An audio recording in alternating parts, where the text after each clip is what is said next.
vinha do Senhor, né? E eu fui agraciada com um tema. O tema é ar. Eu estava conversando com o Antônio, eu falei, acho que esse tema tinha que ser para mim. Porque na hora que ele me deu o tema, ele tem tudo a ver comigo. Tá? Tem tudo a ver comigo. Então, qual foi o tema do Rodrigo? Luz solar. Meu caso é ar. Tá, ok? Bom, quando ele me falou, eu fiquei pensando, né? O que vou falar para os irmãos de Guaraciaba? E eu fiz uma listinha aqui de coisas importantes que a gente precisa saber sobre o ar. Mas eu gostaria, antes de começar a falar sobre o ar, é que esses 8 remédios de Deus são fundamentais na nossa vida. Eu não sei se vocês já falaram sobre todos, mas cada um deles tem uma oportunidade de ser usada na nossa vida como um remédio. E esse remédio é um remédio poderoso, porque é feito especialmente para nós, criaturas feitas pelo nosso Deus. Então, use de todos eles. Então, falando hoje, eu gostaria de começar lendo Gênesis 1. Porque tudo começou lá, né? No comecinho, Gênesis 1. Bem, em Gênesis 1, nós sabemos que ali começa a criação do mundo. Deus Pai, Deus Filho, Deus Espírito Santo ali estavam para confeccionar este mundo.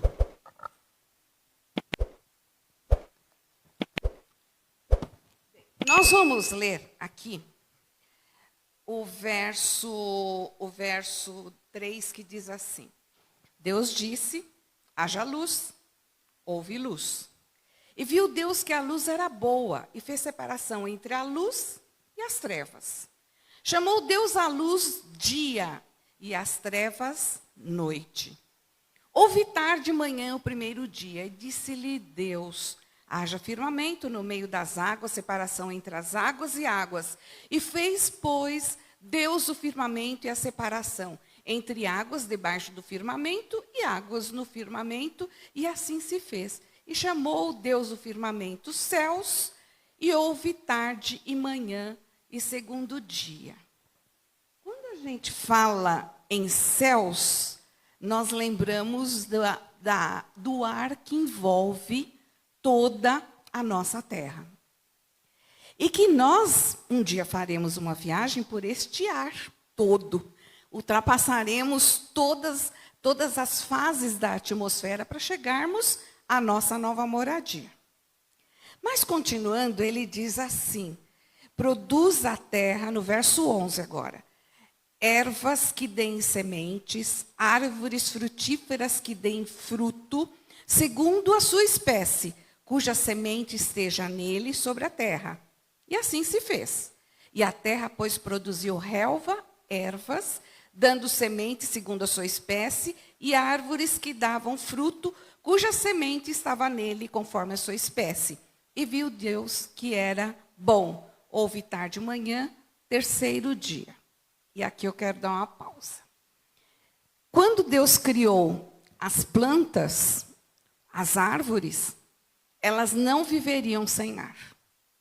Se você pegar, isso eu já dizia para os meus alunos, se você pegar uma plantinha e colocar ela dentro de uma caixa e deixar por uma semana, a hora que você for tirá-la da caixa, ela estará morta. Porque ela precisa de ar. E no terceiro dia, Deus já pensou nos vegetais, nas frutas, em tudo, enfim, que era ser vivente vegetal. Depois ele pensou também nos animais viventes, aquáticos, terrestres, e pensou depois, por último, no homem. Que seríamos de nós sem o ar? E o ar, ele é um componente muito importante porque ele tem oxigênio, nitrogênio, gás carbônico, Ainda tem um outro componente que eu acho muito interessante, que é o... Deixa eu me lembrar agora. É o argônio. É muito importante. E algumas substâncias que a gente já adquire por causa da poluição. E esse ar que nós respiramos não é o ar indicado para a nossa vida. Por isso, nós deveríamos, de vez em quando, eu digo de vez em quando, é uma vez por semana, pelo menos, irmos para um lugar para respirarmos um ar menos poluído. Sabe, fazer um piquenique com a família, vamos respirar puro lá perto da serra, por exemplo. Porque o nosso pulmão, ele precisa deste ar. Ele precisa que a gente respire um pouco de um ar menos poluído. Nós que vivemos na cidade grande, passamos por essas dificuldades. Mas o que esse ar tem feito na natureza e na vida do ser humano? Tem feito grandes estragos. Porque além da poluição, tem gente que ainda coloca mais coisas ruins para dentro do seu organismo. Como, por exemplo, cigarro, como, por exemplo, algumas outras substâncias que não são necessárias para que a gente viva bem. Então, por isso, cada vez que você parar para pensar em ter um pulmão melhor, você precisa sair para um lugar onde tenha um ar menos poluído para você respirar.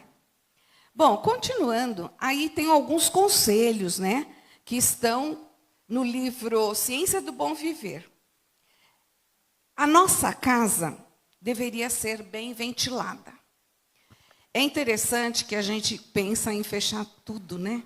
A janela, a porta, para não entrar poeira, para não entrar poluição. Mas, ao contrário, nós devemos abrir para que o ar circule na casa, para que ele seja renovado, para que a gente possa ter disposição. Ao contrário de que muita gente pensa, que, por exemplo, temos um doente em casa. Temos que fechar tudo. Não pode ter corrente de vento, não pode ter isso. Ao contrário, nós devemos abrir. Se possível, deixar uma boa parte da manhã, que é o menos poluído. À tarde, eu já aconselho que fechem.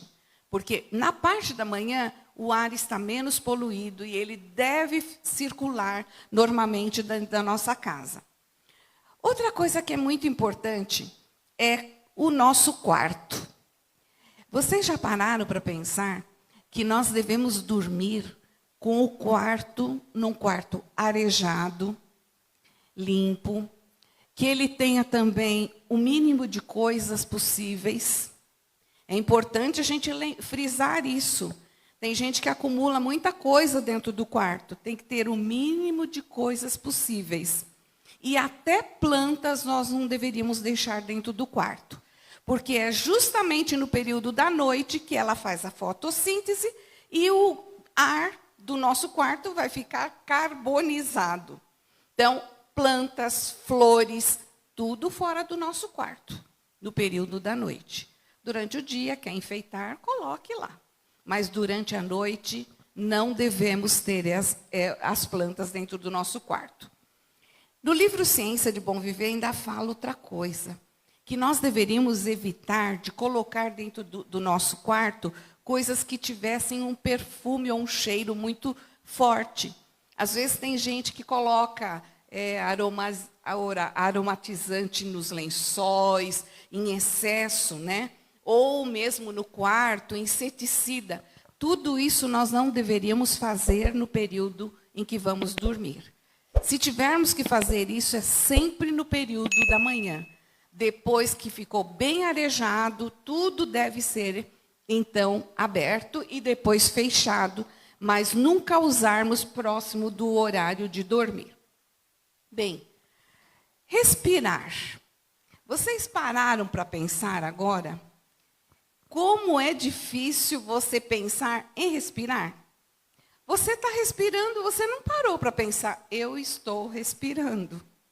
Eu estou puxando o ar. olha como é importante esse ar que eu respiro.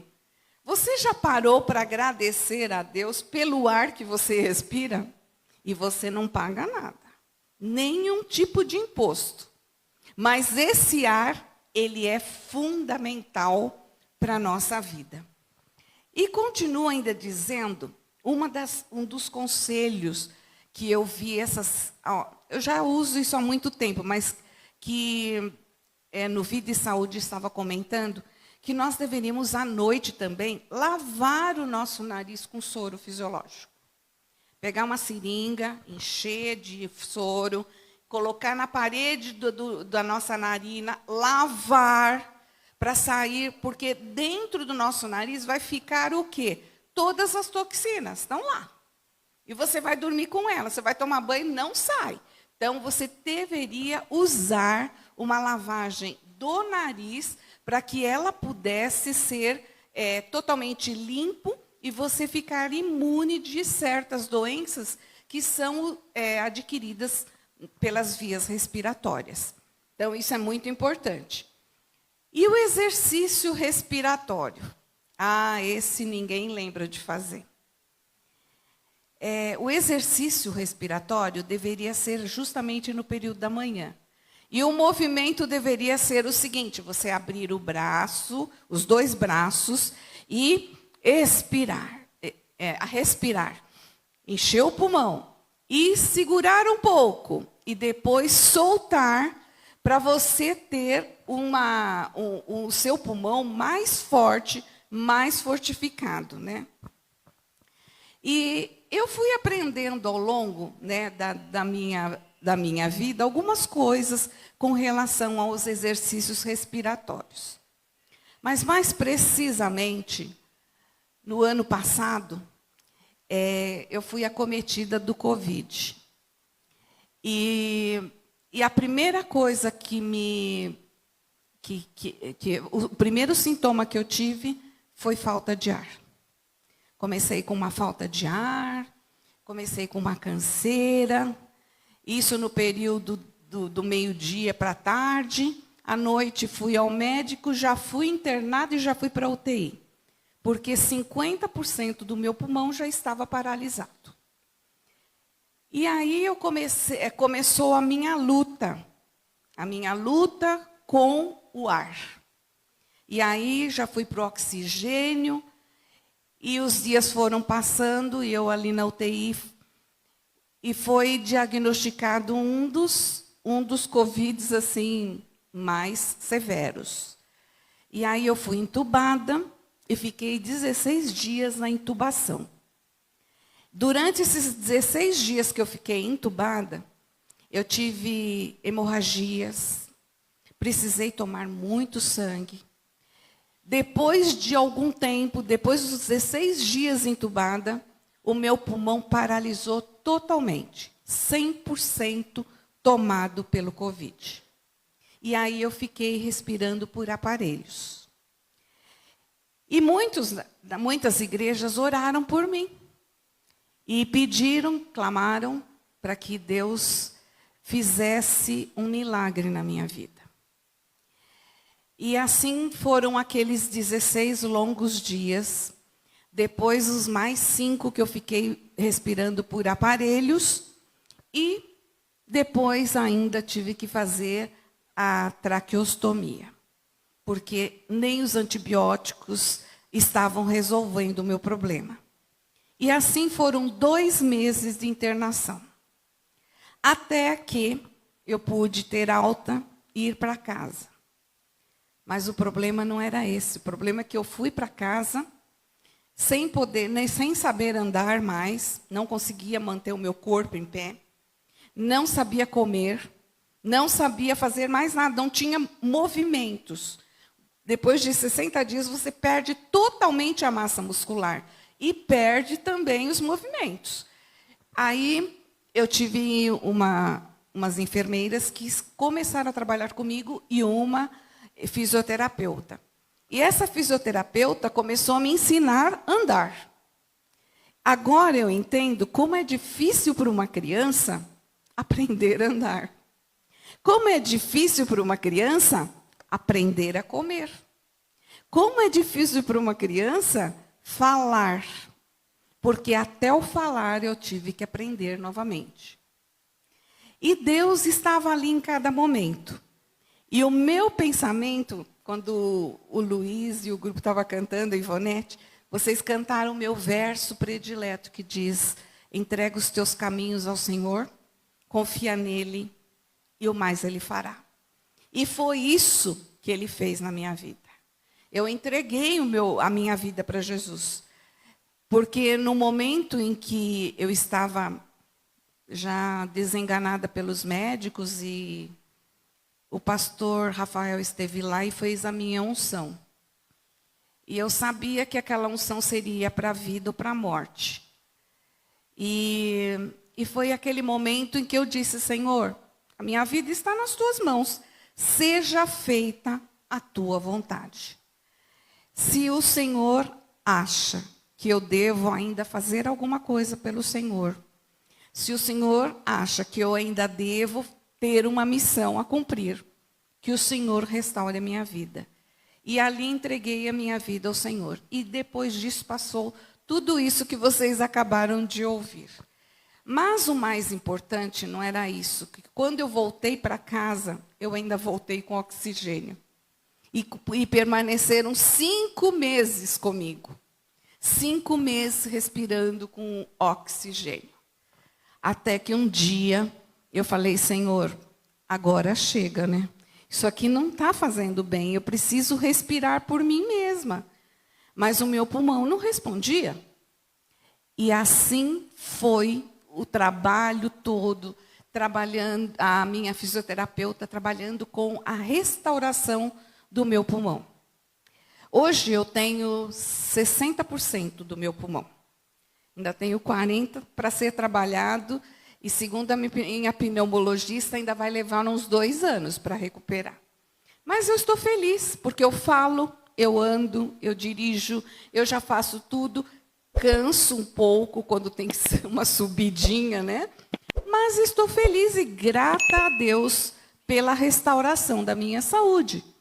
E grata a Deus pelo ar, porque a primeira coisa que eu faço quando acordo é: obrigado, Senhor, pelo ar que eu respirei a noite toda, sem auxílio de oxigênio.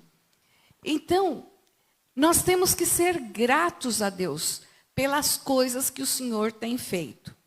E olha, de lá para cá foram tantas coisas que aconteceram, mas em cada momento eu via a mão de Deus. E vocês sabem que para a mulher, uma das coisas que mais choca é que essa doença, ela tira todos os cabelos da sua cabeça. E eu fiquei sem nem... Caiu todo o meu cabelo. Eu andava sempre de lenço. As pessoas até perguntavam: a senhora está com algum problema de saúde? Assim, falei: não, foi o Covid mesmo, levou os meus cabelos. E graças a Deus eles já estão começando a crescer, já estão compridos, já encheu, mas até nisso Deus é maravilhoso. Esse é o Deus que nós servimos. Esse é o Deus que nos acolhe. Esse é o Deus que nos ama e que quer o melhor para cada um de nós. Mas sabe que Jesus, ele disse que, né, no mundo nós teríamos aflições. E é interessante que você nunca imagina ter uma aflição semelhante.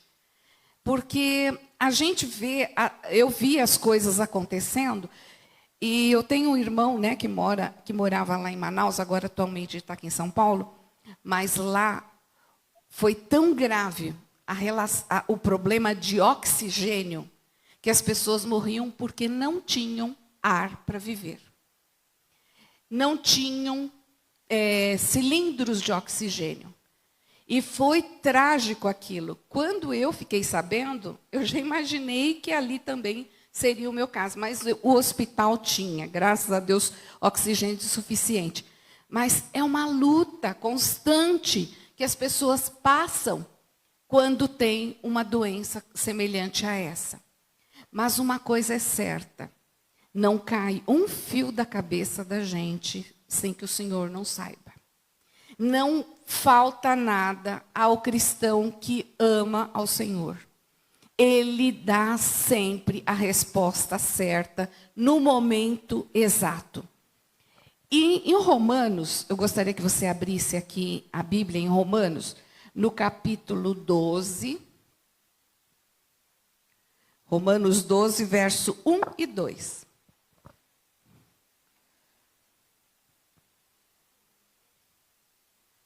Romanos 12, verso 1 e 2. Diz assim, aqui o título é Nova Vida.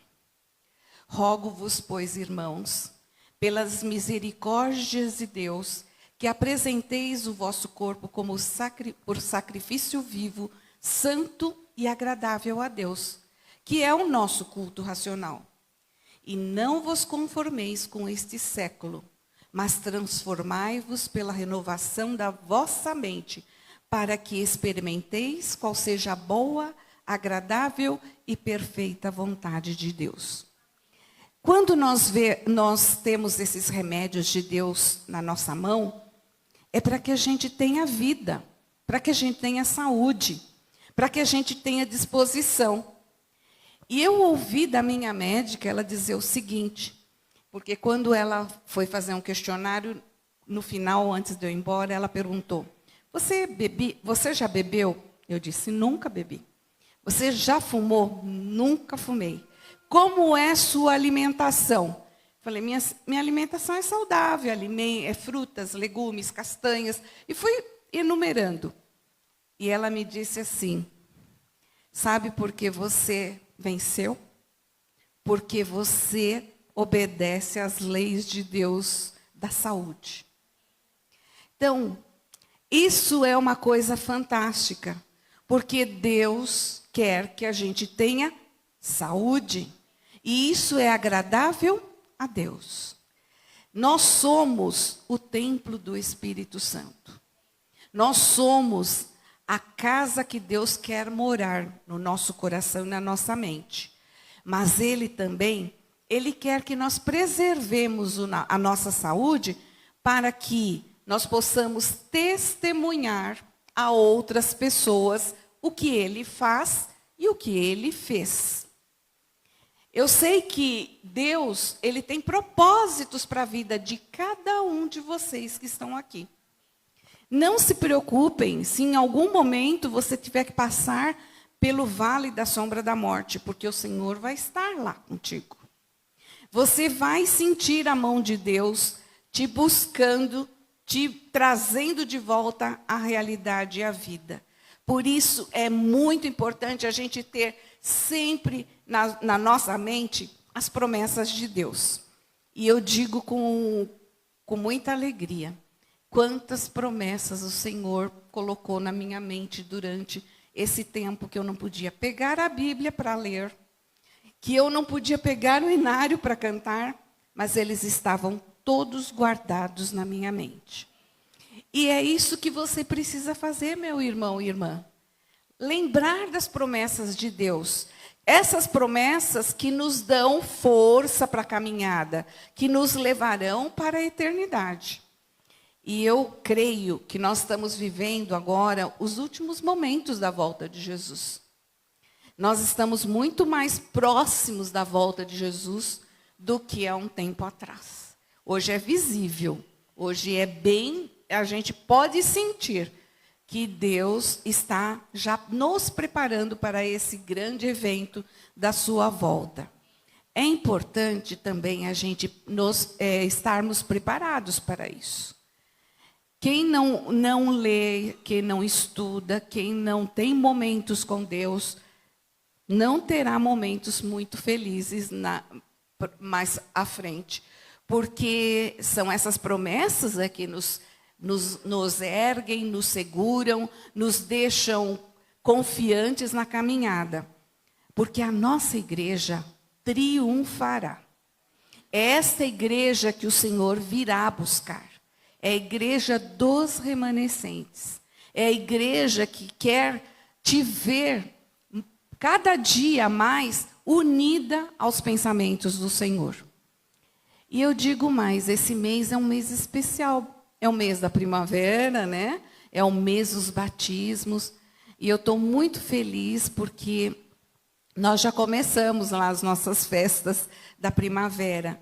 Ontem mesmo nós tivemos 4 aventureiros que entregaram o coração para Jesus, né? E em breve teremos os desbravadores e mais outras pessoas ali. E a gente vê como Deus tem trabalhado na vida dessas pessoas. Se você ainda tem dúvida, se você ainda não tomou essa decisão, é o momento. Sabe, Jesus está voltando e Ele quer te ver no reino dos céus. Se você está firme na caminhada, permaneça, porque o Senhor vai voltar. O Senhor está aguardando alguns ainda que não tomaram essa decisão. E essa decisão é uma decisão que vai dizer salvo ou perdido. Mas eu espero que a igreja de Guaraciaba, quando o Senhor se manifestar nas nuvens do céu, Ele diga assim: vinde benditos de meu Pai, possuí por herança o reino que está preparado desde a fundação do mundo. E que você e a sua família estejam ali na presença do Senhor, dizendo: eis aqui a família que o Senhor me deu. Que o Senhor possa abençoar a cada um nesta noite. Que você de casa possa receber também as bênçãos do Senhor. Porque esse Deus que nós aguardamos, Ele nos salvará. Que todos nós tenhamos esta fé, esta convicção e a certeza dessa maior esperança que o Senhor nos deixou à sua volta. Que Deus nos abençoe.